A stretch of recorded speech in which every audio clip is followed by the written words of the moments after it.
Surat kabar Israel berbahasa Ibrani, Jerusalem Post pada Kamis 18 April 2024 melaporkan jika Israel secara diam-diam telah meresmikan fasilitas penyimpanan cadangan bahan bakar.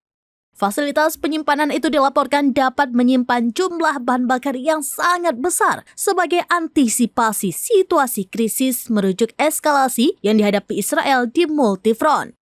Israel diketahui tengah menjalani perang Gaza melawan gerakan-gerakan pembebasan Palestina, milisi perlawanan lintas teritorial dari Lebanon Hizbullah, Irak, Suriah, serta Yaman Houthi.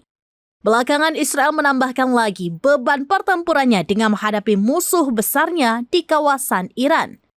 Atas kondisi tersebut Israel dilaporkan menyiapkan skenario yang paling menantang, bahwa negara pendudukan itu menghadapi perang besar-besaran secara multifront.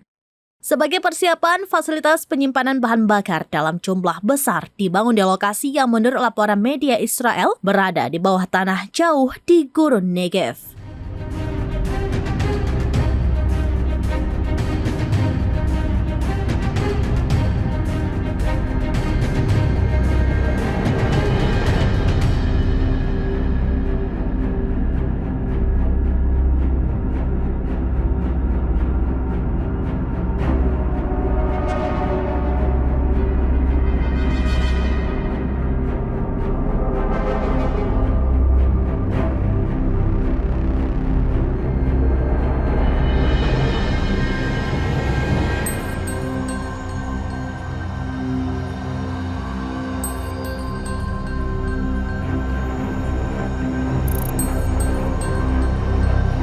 Download Tribun X sekarang, menghadirkan lokal menjadi Indonesia.